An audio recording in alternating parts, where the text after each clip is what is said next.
Esta es Universidad 92.1 FM.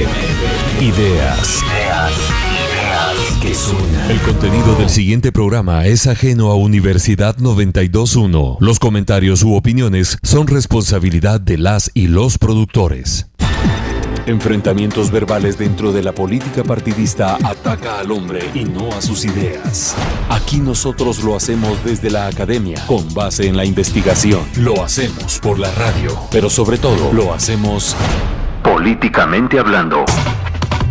Políticamente hablando. Amplía tu información. Un análisis profesional, académico y formativo de la realidad social, económica y del Estado. Ahora, políticamente hablando. Al aire.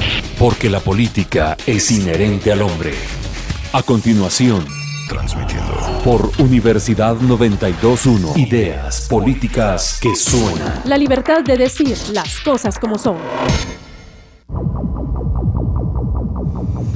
Muy buenos días, estimados oyentes. Les habla Mario Roberto Morales desde el programa Políticamente Hablando.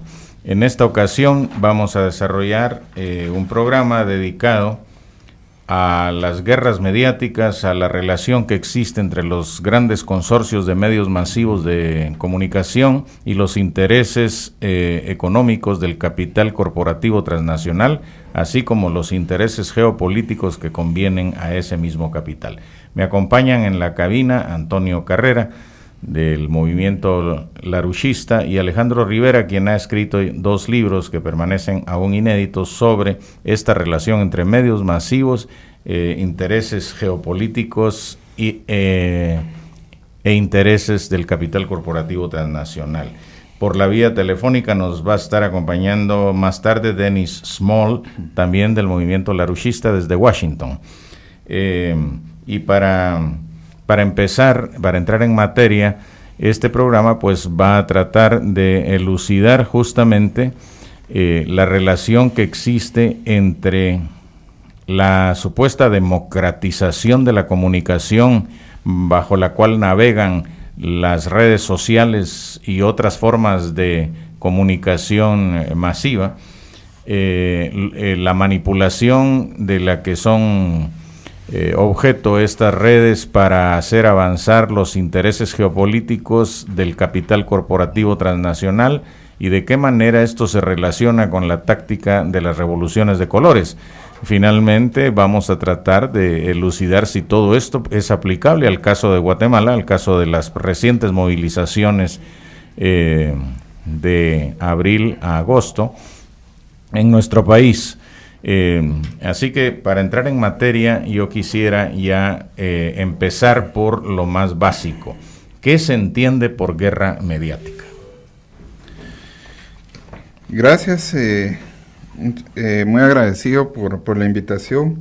La guerra mediática es una lucha, puede definirse de varias formas, lucha entre medios masivos y medios alternativos por captar audiencia e influir en la mente y el comportamiento de los que reciben el mensaje.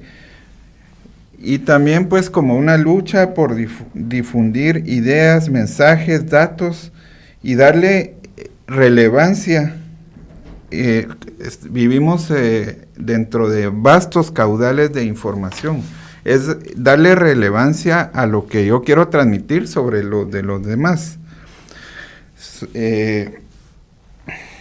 Y también, bueno, desde el punto de vista del ciudadano o la persona que quiere iniciar un medio alternativo, es tratar de darle relevancia sobre la información de los poderosos o sobre otras corrientes de pensamiento distintas a la mía.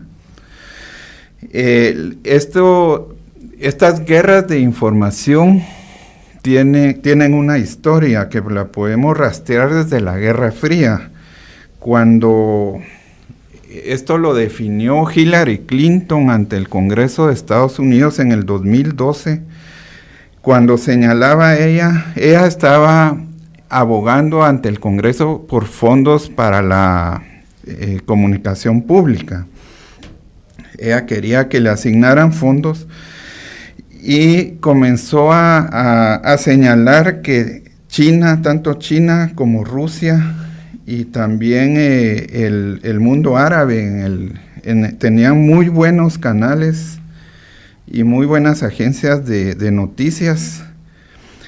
Podemos mencionar a CCTV de China, a RT de Rusia y a Al Jazeera de Qatar. Y pues decía que Estados Unidos había ganado la guerra de la información durante la Guerra Fría, porque su propaganda se había impuesto sobre la propaganda soviética, había sido más eficiente. Sin embargo, ahora se estaba perdiendo, le decía a los congresistas, la guerra de propaganda, y porque estaban atacando muy fuerte a los rusos y los chinos, ¿verdad?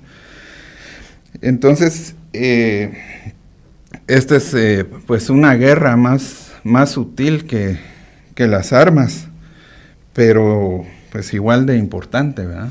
Y en estas guerras mediáticas me imagino que hay una serie de técnicas para inducir la opinión pública, porque de lo que se trata es de ganarse la opinión de la gente en favor de una agenda política y económica específica, o incluso mercantil, ¿verdad? Cuando se trata del marketing para vender mercancías.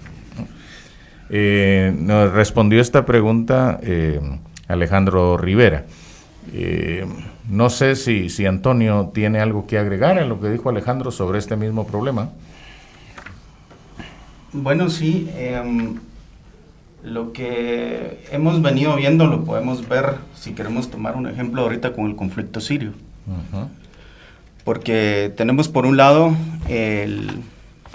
cómo está informando Russia Today, cómo está informando Sputnik y otras cadenas que pertenecen a los consorcios rusos.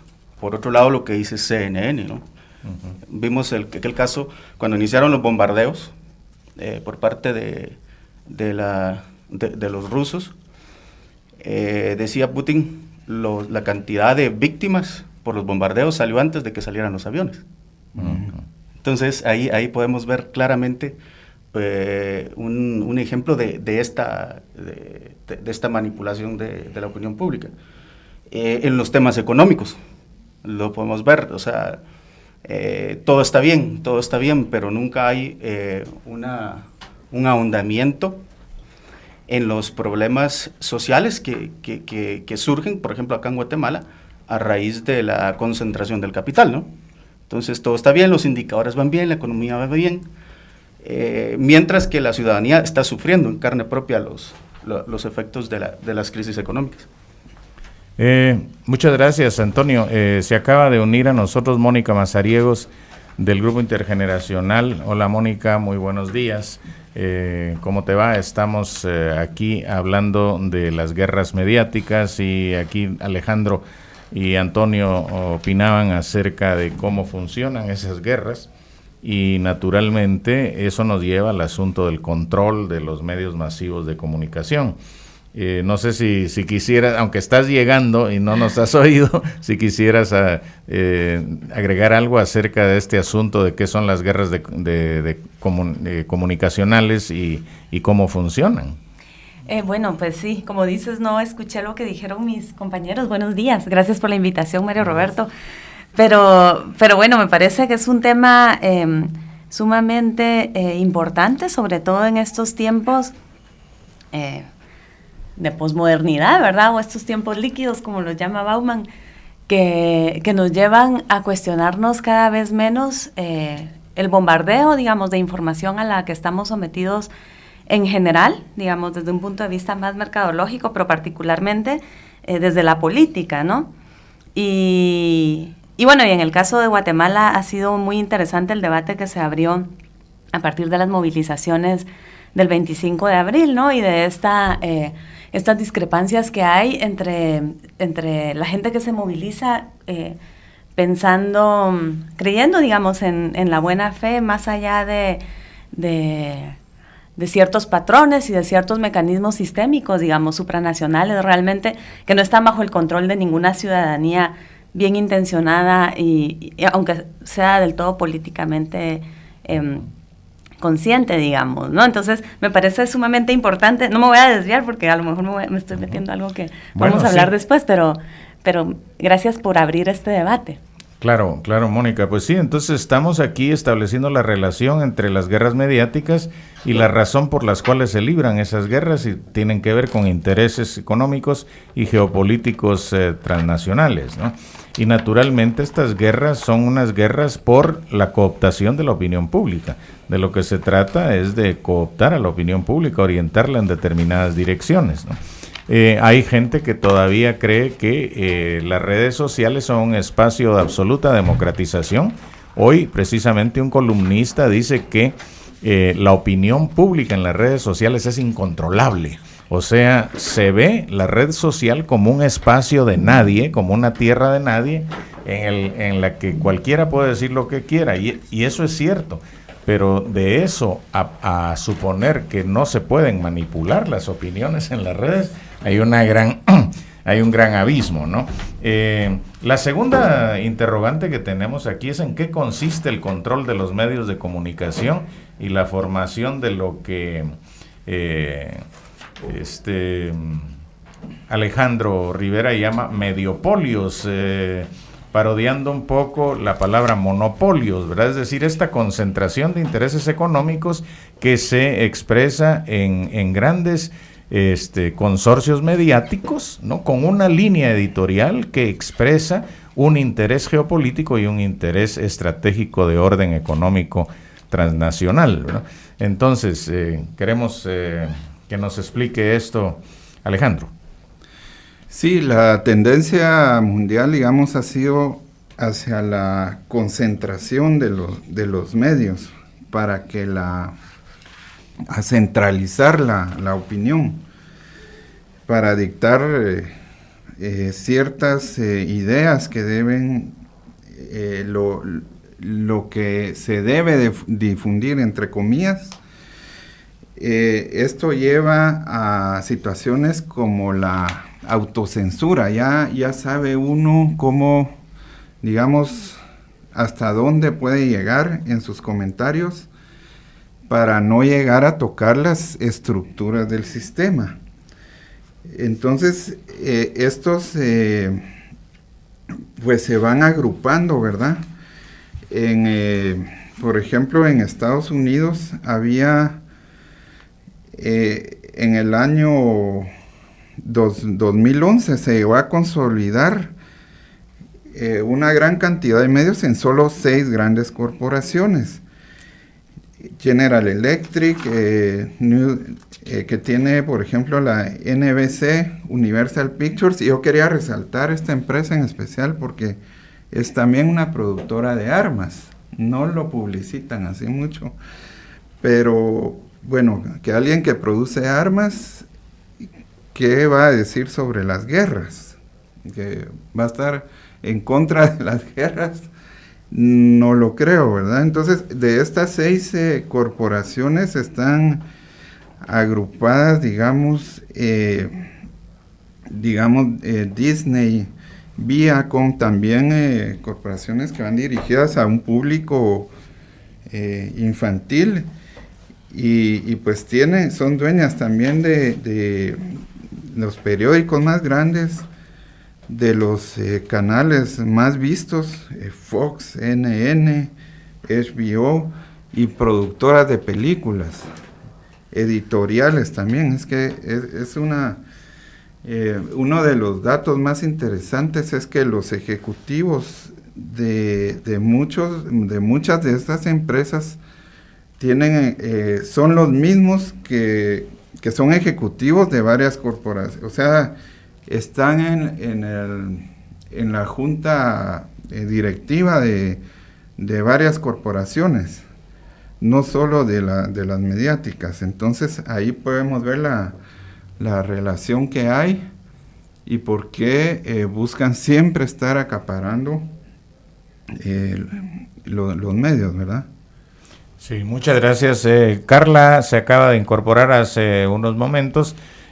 Así que le dejo la conducción. Carla, por favor, buenos días. Buenos días, muchas gracias, Mario Roberto. Buenos días a todos nuestros invitados. Bueno, también quiero recordarles antes también que se pueden comunicar a nuestros medios digitales también, en redes sociales, nos encuentra como Políticamente Hablando. A cabina nos puede ubicar en el 2207-9017 y en Twitter como sp-usac. Muy interesante el programa del día de hoy.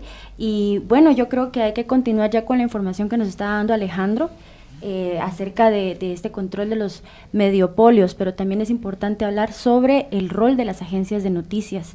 Y si nos pudieras entonces comentar qué empresas son responsables. Ya nos mencionaba algunas de entretenimiento, sin embargo hay ciertas agencias de noticias de las cuales provienen toda la información que se da casi que por sentada, que es la verídica y la fuente la única sin cuestionar, por decirlo así.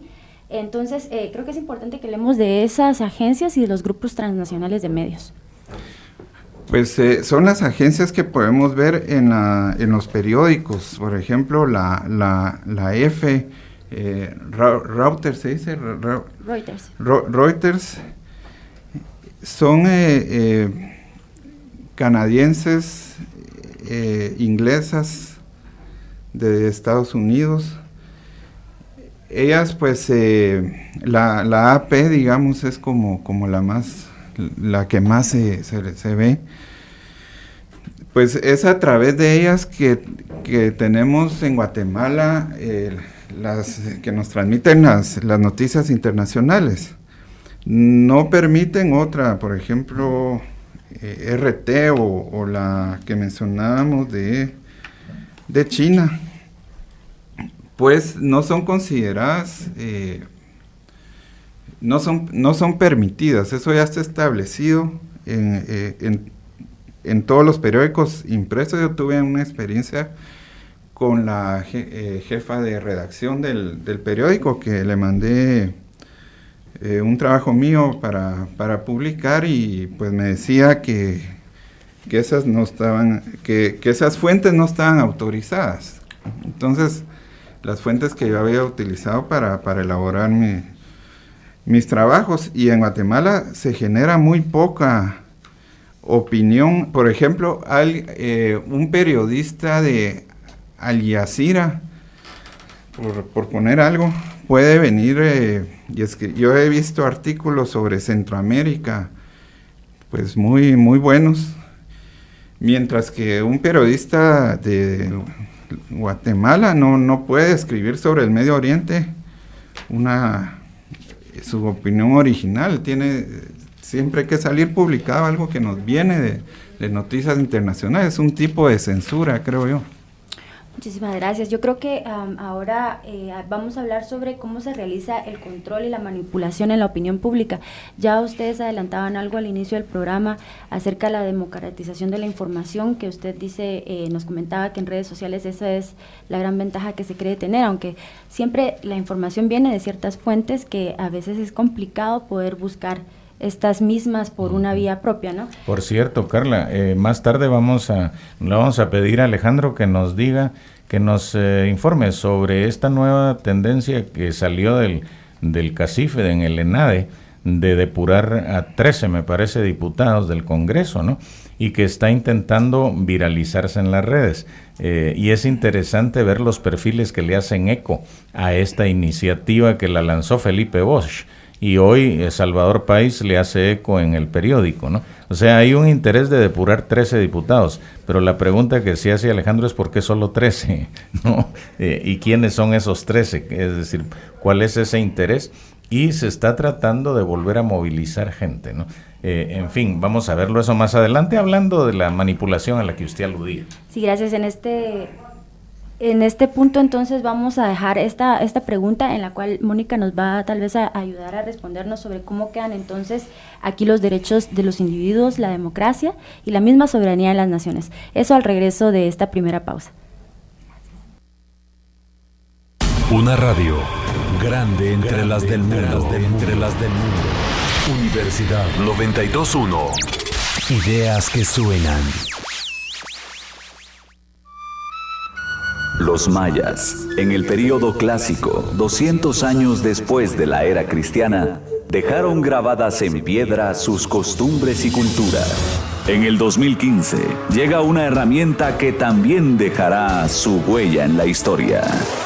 cultura, política, identidad, crítica, proyección social, investigación. Toda nuestra Guatemala en un solo punto. Espérala muy pronto. Revista Universidad Sociedad. Para mayor información ingresa a nuestra página en Facebook, Extensión Universitaria. Id y enseñad a todos. Difundimos el conocimiento científico, tecnológico, histórico, social, humanístico y antropológico en todas las ramas del saber. Y en el medio exclusivo para oír. Esta es Universidad 92.1 FM. Ideas que te suenan. Bien amigos, estamos de vuelta ya después de esta breve pausa. Nos comentan que ya tenemos en línea también a nuestro otro invitado, Denis Small, del Movimiento Larouchista. Pero antes de irnos, pues le comentábamos a Mónica que nos platicara un poco sobre esta manipulación de la opinión pública y en relación cómo queda la democracia, la soberanía y los mismos derechos de los individuos. Gracias, Carla. Pues sí, yo vincularía esta pregunta a esta idea que Alejandro acaba de introducir de las fuentes no permitidas, ¿verdad?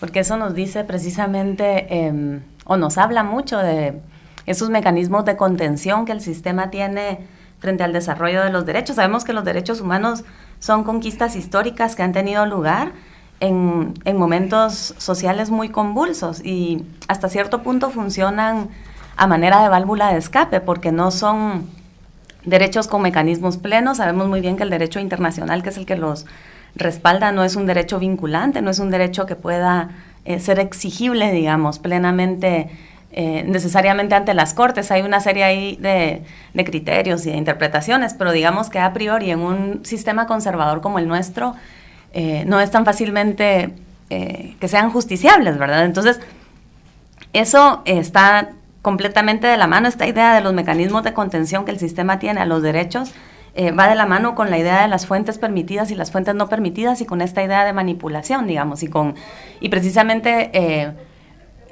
con la respuesta a este discurso o a esta mentalidad ilusoria que pretendería que los seres humanos somos capaces de hacer cambios radicales de un día para otro o a partir de un cierto número determinado de movilizaciones políticas, ¿verdad? Entonces, justamente escuchando a Alejandro pensaba, yo soy abogada, digamos, y dentro del mundo del derecho cada vez hay una premisa más latente. Y es que los principales problemas en el mundo del derecho ya no se responden en torno al análisis del Estado y sus instituciones, sino en torno precisamente al análisis de las corporaciones, sus conductas, sus mecanismos de operación, sus intereses, digamos, ¿no? Sobre todo sus intereses y la manera en que estos intereses determinan la toma de decisiones de las instituciones que alguna vez fueron pretendidamente políticas, ¿no? Entonces, bueno, yo lo incorporaría por ahí, digamos, la idea al debate para que lo sigamos hablando, pero me parece que ya tenemos a Denis en la línea, ¿no? Así es, muy buenos días, Denis. Él se está comunicando con nosotros desde Washington. Buenos días. Aló, buenos días. Muy buenos días, ¿qué tal? Bien. A todos. Muchas gracias, bienvenido al programa de hoy. Pues hoy, como ya usted la ha estado escuchando en línea, estamos hablando sobre todo lo que son las guerras no convencionales, las guerras mediáticas, y en este sentido creo que usted nos puede aportar ya el análisis de cómo estas se vinculan con las revoluciones de color. Bueno. Sí, en efecto, el tema de las revoluciones de color ha surgido como un tema dramático y de primerísima importancia internacional, justo en la medida en que se va desintegrando el sistema financiero internacional.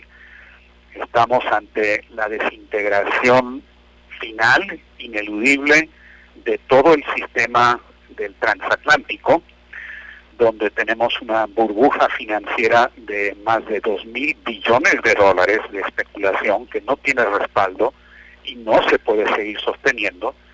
Y ante esa situación, los dueños de ese cáncer financiero han adoptado una serie de medidas para tratar de mantener la existencia de su sistema, aunque eso signifique la destrucción de la soberanía nacional y la eliminación, la destrucción por qué no decirlo con una sola palabra, el genocidio en contra de poblaciones enteras. Entonces el tema de las revoluciones de color son un arma estratégico que están utilizando para realizar lo que ellos llaman cambio de régimen, pero una palabra más directa sería golpes de Estado, cuando no les gusta el resultado de una elección democrática.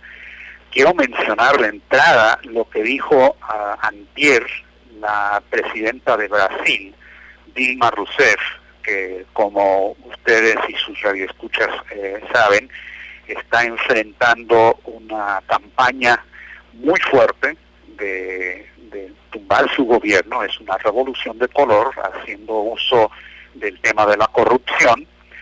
Pero lo que dijo ella es que lo que pasa es que hay grupos que perdieron en las elecciones, que ahora quieren tomar el poder, dice ella, a través de un golpe.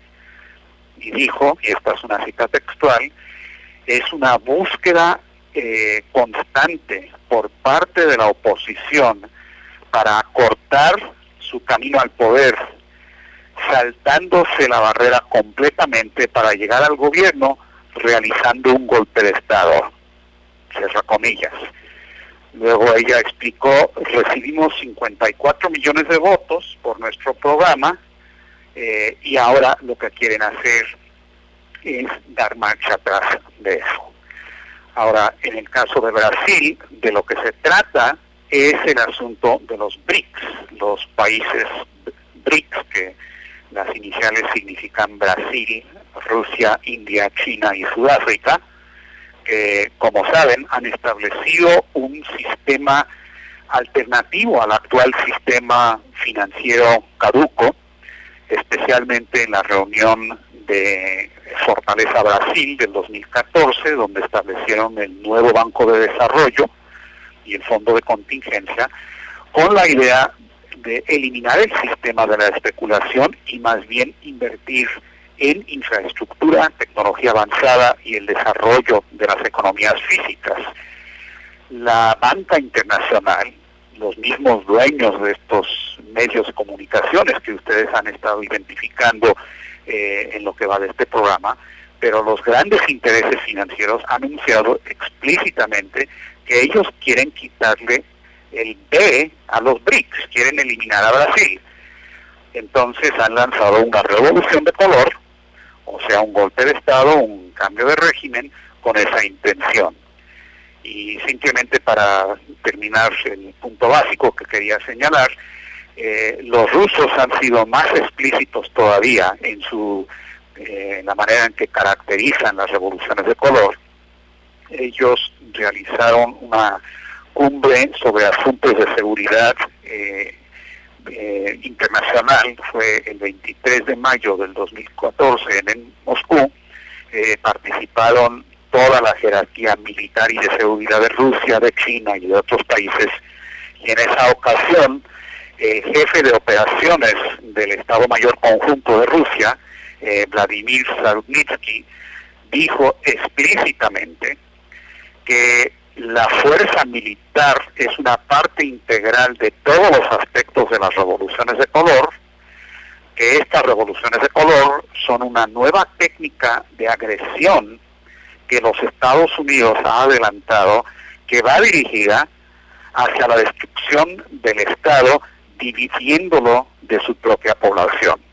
Entonces, los rusos, los chinos, muy correctamente consideran que las revoluciones de color forman parte de una agresión militar bajo condiciones de un sistema que se desintegra, y evidentemente, como nosotros hemos señalado en el movimiento del Lindo LaRouche, el punto clave es cómo reemplazar el sistema actual con una alternativa que sea viable para el desarrollo de las poblaciones, la soberanía nacional y las economías físicas.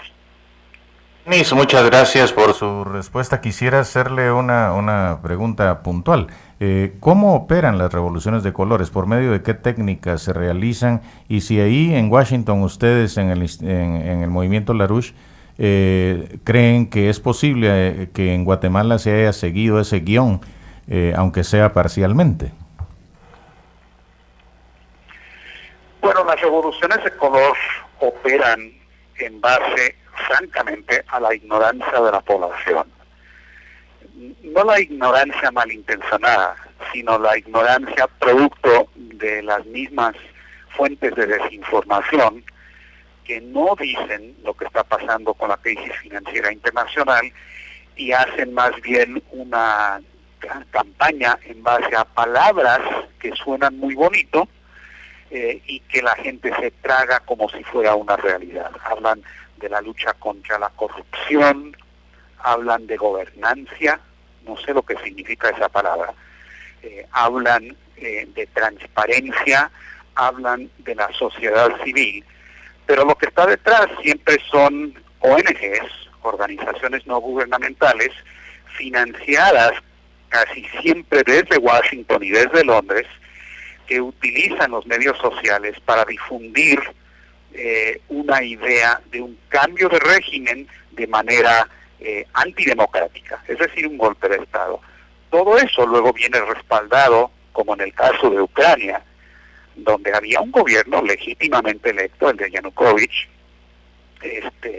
Yanukovych no es ningún santo de mi devoción, pero era el presidente de Ucrania, legítimamente electo, y el problema con Yanukovych es que él decidió que no quería entrar a la Unión Europea por lo que estaba ocurriendo y lo que él estaba viendo con Grecia, España y los otros países que tienen ahora niveles de desempleo juvenil del 50% y más. Y él dijo, no señores, muchas gracias, vamos a explorar nuestras otras opciones. Y ahí le lanzaron un golpe de Estado disfrazado de revolución de color, respaldado por centenares de millones de dólares desde Washington, por la subsecretaria de Estado Victoria Nuland en el gobierno actual de Obama, pero que ella también viene del gobierno de Bush. Ella es neoconservadora de derecha, pero que cabe muy bien en el gobierno actual de Obama.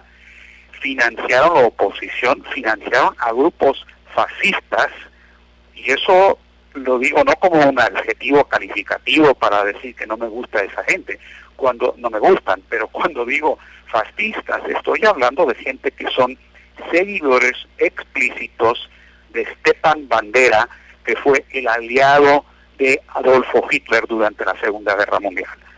Y estos grupos, el sector derecha y demás, utilizan esvásticas nazis en su propaganda actual. Y eso es lo que respaldó Estados Unidos, lo que respaldó Londres, a través de ONGs que metieron muchísimo dinero, a través de redes sociales y financiando las cosas, y seguramente mucha gente medio honesta pisó el palito pensando que querían pelear en contra de la corrupción, por la transparencia, por la gobernancia y no sé qué, y ahora tienen un gobierno nazi. En cuanto a la situación de Guatemala, yo creo que si les queda el saco, pues yo creo que sí se aplica este proceso en general. Ya la evaluación específica se lo dejo a ustedes, los guatemaltecos, que conocen más de la situación local. Lo que sí les puedo decir es que el cuadro internacional da para eso. Lo que quieren hacer es garantizar que no haya ninguna cooperación entre todos los países de Latinoamérica y Centroamérica con estos BRICS, porque esa es la verdadera amenaza que ellos sienten ante el derrumbe de su sistema financiero. Muchísimas gracias, Denis, por esta amplia explicación. Y bueno, yo creo que ya se tocaron varios de los temas que teníamos para estar conversando en esta segunda pausa. Ya usted habló sobre los intereses geoestratégicos detrás de estas revoluciones de colores y cómo se implementan. Y a mí me gustaría también que nos comente un poco sobre qué proyecciones tienen de cómo estas pueden ser efectivas. Vemos, por ejemplo, que en algunas regiones del mundo, como lo que se está viendo ahora en Siria, es precisamente resultado de eso, y es evidente cómo ahí se están enfrentando nuevamente las potencias, ¿no? Entonces, ustedes desde el movimiento Larouche, ¿qué proyecciones tienen como resultado de estas revoluciones de color y de qué manera se puede hacer un frente, ¿no? Sí. Bueno, para nosotros las proyecciones son más bien evaluaciones para ver qué acción política tomamos nosotros. el movimiento de Lyndon LaRouche es un movimiento basado en Estados Unidos. LaRouche ha sido candidato presidencial en el Partido Demócrata en varias ocasiones, pero también tenemos amigos y colegas a nivel internacional que comparten nuestra preocupación por la dirección en la que va el mundo en su totalidad. Entonces, para nosotros estas evaluaciones son simplemente los preparativos para las acciones que hay que tomar. Por ejemplo, en este momento tenemos un problema muy grande en mi país, aquí en Washington, porque el Partido Republicano no tiene ni mucho caso discutirlo mucho, es un circo romano total.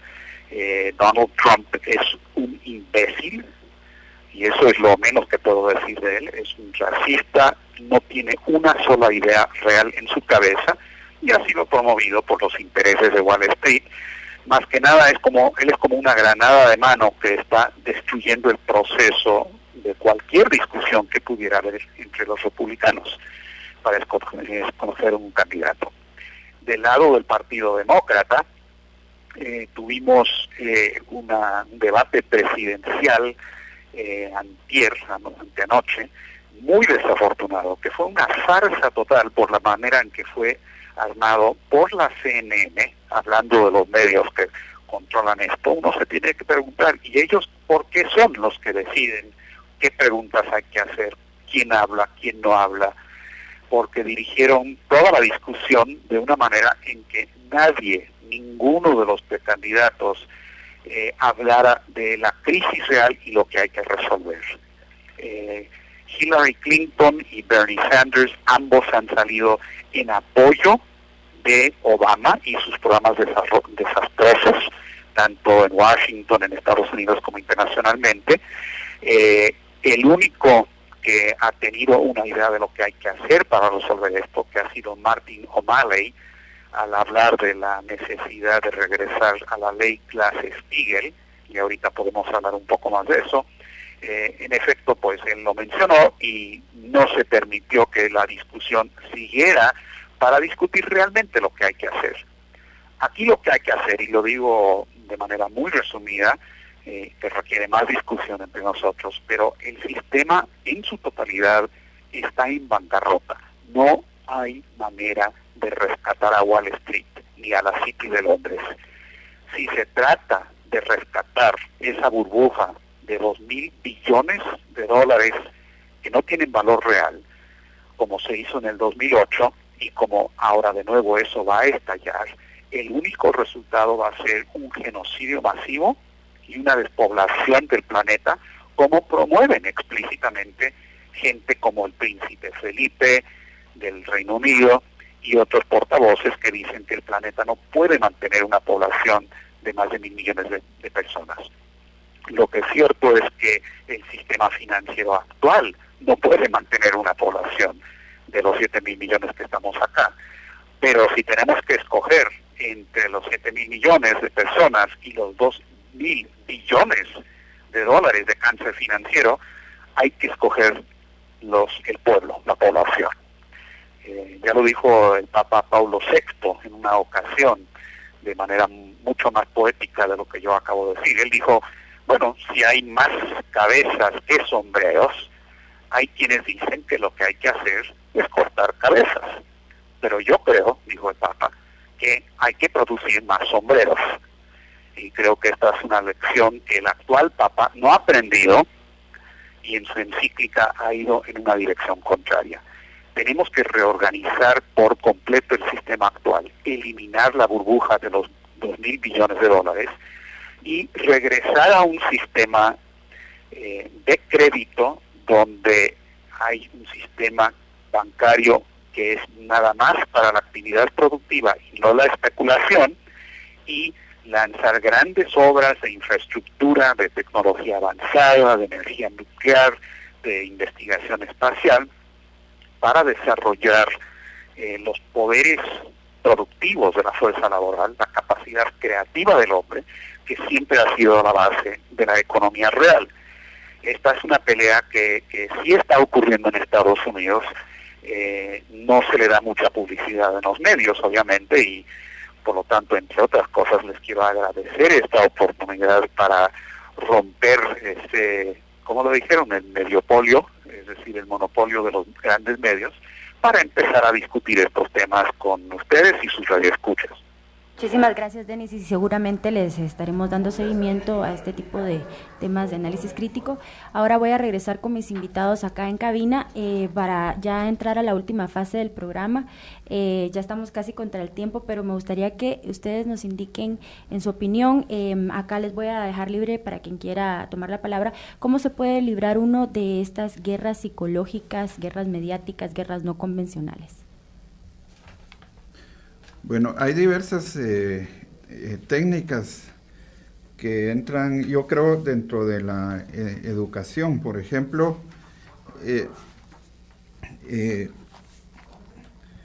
dentro de estas técnicas está que la población esté enterada de cuáles son sus, como mencionabas, Mónica, sus derechos. ¿Cuál es realmente la función de un medio?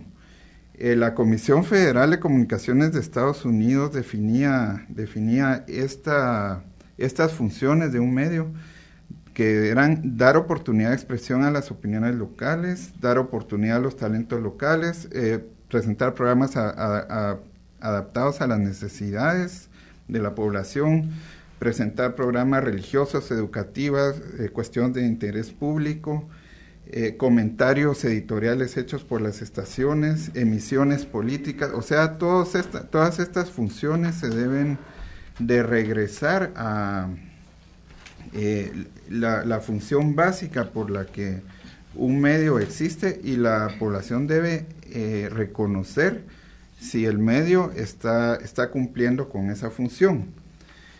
Entonces, yo quisiera referirme, si queda poco tiempo, al caso que estamos viviendo ahorita, digamos, el siguiente paso de la, ya que le decimos revolución de color, pues es esta depuración del Congreso, que fue con lo que cerraron la reunión del ENADE y del CACIF, donde los invitados de honor eran José María Aznar y Thomas Shannon como representante del gobierno de Estados Unidos.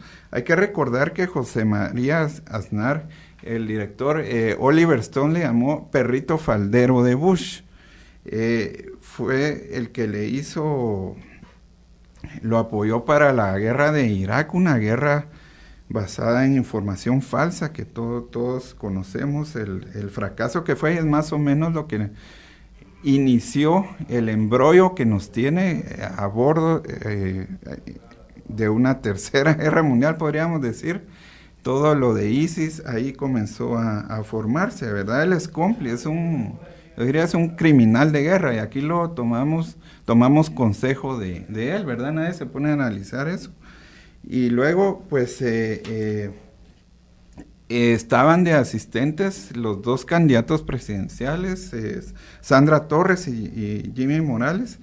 Estaban todos los directivos del CACIF y parecía como que estuvieran recibiendo instrucciones de cuál es el siguiente paso, y al final pues hablaron de esta depuración del Congreso, y al día siguiente se vio una explosión de una campaña en las redes sociales de depurar solo es lo que me pregunto, que decía Mario Roberto, solo a 13 diputados. Pero ¿por qué solo a 13?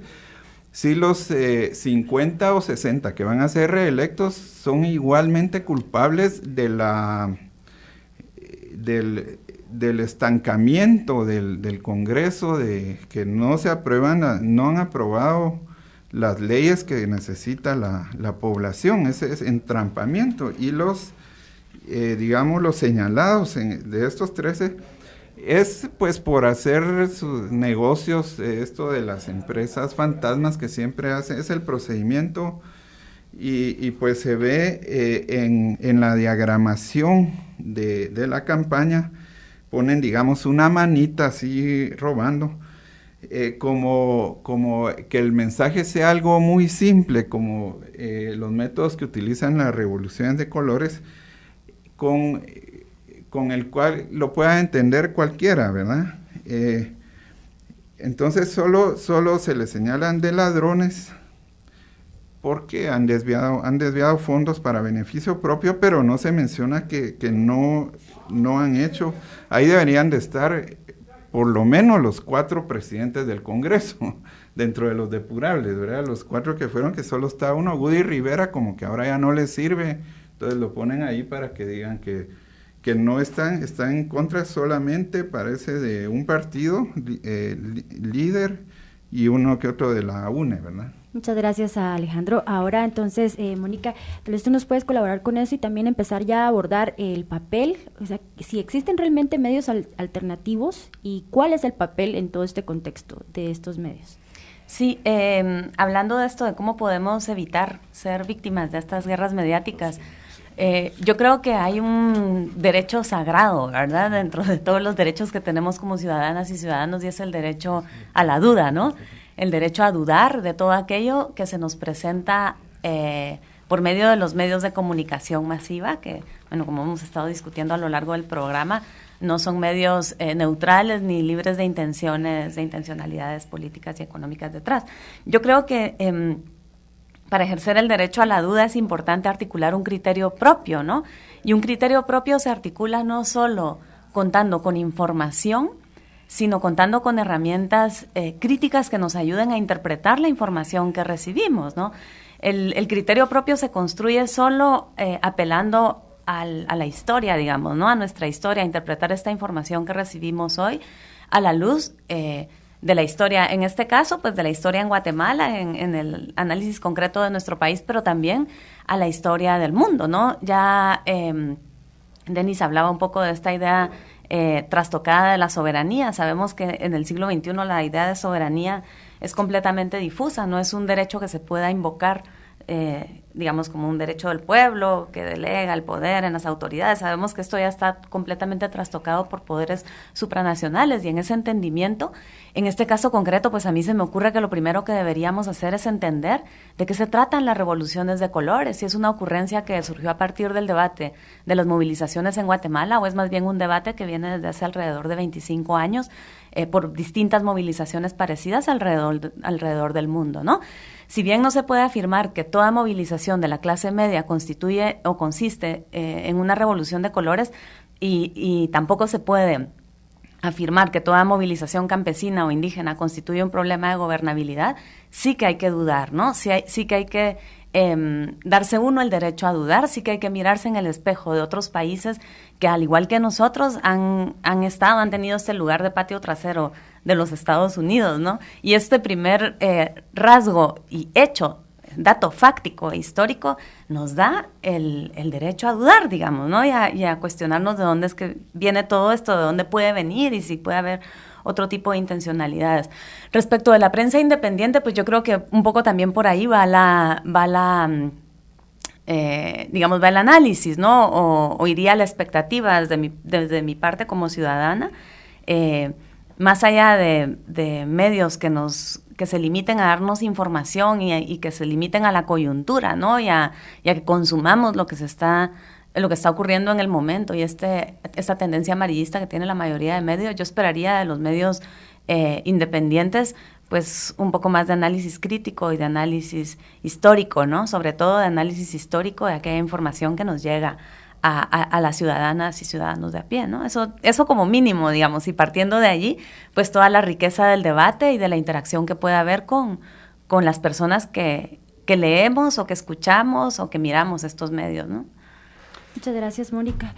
Vamos ya casi finalizando. Yo creo que ahora ya vamos a entrar creo que Denis todavía está con nosotros en línea. Vamos a ver si le otorgamos un par de minutos ya para las conclusiones en cuanto al tema. Y ahora entonces devuelvo la palabra a Alejandro con su última intervención y la intervención también de Antonio en relación a todos los temas que se tocan. Bueno, vamos a tocar ya solo 2 puntos para terminar y poder hacer alguna vinculación con lo que estamos viviendo en Guatemala, con revoluciones de color. Esta campaña de los 13 depurables de lo que hablamos está lanzada por el Movimiento Cívico Nacional, que es una ONG que recibe fondos de NED. NED es es una especie de brazo de la CIA, podríamos, así lo defino yo. Bueno, esto se puede explicar mejor, pero le da fondos a instituciones, a este movimiento cívico nacional. Aquí está en su página $43,000 para un proyecto de depuración del Congreso, precisamente. Entonces, ahí podemos ver que se tiene financiamiento. Esta campaña se ve que está muy bien diseñada mercadológicamente.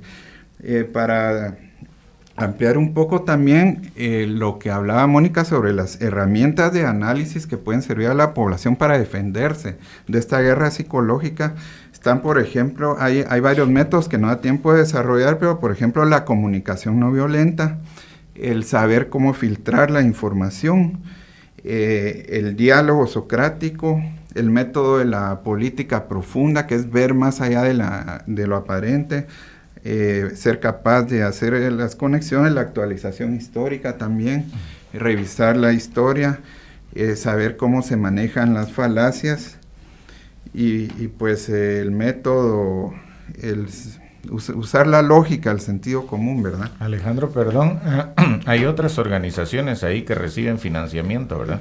¿Cuáles son? De Guatemala podemos mencionar Acción Ciudadana. De la misma fuente de financiamiento. De la misma fuente de financiamiento. Universidad Rafael Andívar. Uh-huh. Movimiento Nacional para la Integridad. Uh-huh. Sí, esas son, hay más, pero... Es interesante, todas hablan de estos slogans de transparencia, corrupción. Sí, es interesante, digo, porque también hay que ver la relación que tiene la Fundación Soros con las revoluciones de colores y relacionar eso con medios masivos que son electrónicos, que no son impresos, ¿no? Y que en Guatemala tuvieron una muy activa participación en el azuzamiento de la movilización de masas que vimos. Perdón, me parece que Antonio interviene. Así es, antes de entonces ya finalizar con la última intervención de nuestro enlace en Washington, vamos a darle la palabra entonces a Antonio para que nos comente una síntesis de todo lo que se platicó. Bueno, si quisiera sacar una conclusión de lo que hablamos el programa anterior y yo quisiera leerles un pequeño párrafo de una nota que publicó el movimiento laruchista en su sitio. Esto fue el 30 de diciembre de 2014. Las Fuerzas Armadas rusas sobre las revoluciones de colores. Ellos se preguntan, bueno, ¿y ahora qué hacemos? Les voy a leer este extracto, dice: ¿y ahora qué hacer al respecto? Los autores se lamentan de las condiciones actuales de la juventud rusa. Carecen de compromiso con los valores nacionales y se ha quitado el acento en las orientaciones sociales y morales. Los jóvenes actualmente son más mundanos, egocéntricos e incluso antihumanos, señalan. Para ponerlo en términos prácticos, muchos de ellos son descuidados para cumplir con sus responsabilidades civiles primarias, son socialmente inmaduros e inmorales, intolerantes y agresivos, todo lo cual se traduce rápidamente en una creciente delincuencia entre los jóvenes, aparte de los vicios. Esto complica la cuestión de proteger a la nación. Identifican varios factores éticos, políticos, religiosos y psicológicos detrás de este derrumbe de los valores, y señalan que la sociedad en Rusia y el marco social en sus países aliados parecen haber abandonado los valores e ideales supremos. En su lugar, la sociedad ahora es un medio ambiente de egoísmo desenfrenado y una moralidad en caos. Estas condiciones son a menudo explotadas por los extremistas y fuerzas de oposición de todo tipo para alcanzar sus objetivos destructivos, manipulando multitudes de jóvenes privados de cualquier sentido de idealismo, moralidad o patriotismo en revoluciones de color en contra del gobierno en turno. Es decir, tenemos lamentablemente hablábamos de la posmodernidad, a jóvenes así, generaciones así, que son muy manipulables precisamente porque se han abandonado los valores nacionales, ¿no? Una cultura apropiada, una cultura de conocimiento, realmente no existe y eso hay que atacarlo. Uh-huh. Y son los que creen que Twitter es el medio más democrático de comunicación del mundo, ¿no? O que la opinión pública en Facebook es incontrolable, Es que hay una libertad absoluta, ¿no? Entonces dejan por fuera la posibilidad de la manipulación y confunden, digamos, estos análisis con teorías de la conspiración. Correcto. Ojo, ¿verdad? Que las teorías de la conspiración son otra industria mediática que sirve precisamente para desinformar. Pero hay que tratar de establecer la diferencia entre un análisis de medios y de manipulación de medios con las teorías de la conspiración. Carla, por favor. Muy bien, entonces ya para ir concluyendo regresamos la palabra a Denis. Entonces, Denis, tenemos un par de minutos para que nos indiques una conclusión con los últimos temas que abordamos. Sí, claro, muchas gracias, Carla, y gracias a todos por esta discusión. El problema que existe va exactamente en la dirección que decía Antonio. Hay una población susceptible a esta manipulación. No nos debe sorprender que los dueños del cáncer financiero internacional quieran manipular a la gente. El problema es que la gran mayoría de la población, más aún los jóvenes, no ven lo que está pasando porque piensan que la realidad se define en base a lo que ellos perciben, lo que se ve enfrente de sus narices. Esto mismo de que como si Twitter y Facebook fueran democracia, ¿no? Para los que no lo han leído, yo les recomiendo muchísimo la obra de Miguel de Cervantes, El retablo de las maravillas. Es uno de los más magníficos entremeses donde habla de este problema de la gente que piensa que lo que se ve es la realidad, que se va con las apariencias. Y el problema es que con esa orientación, con esa manera de pensar, esa cultura, siempre nos dan gato por liebre. Y en este caso es una amenaza muy grande. ¿Qué hacer? Dos cosas. Por un lado, se requiere necesariamente, lo que decía antes, reemplazar el sistema actual con uno que vaya dirigido a la verdadera productividad de la economía física. Acabar con Wall Street, acabar con la City de Londres. Ya tenemos la semilla de eso con los BRICS.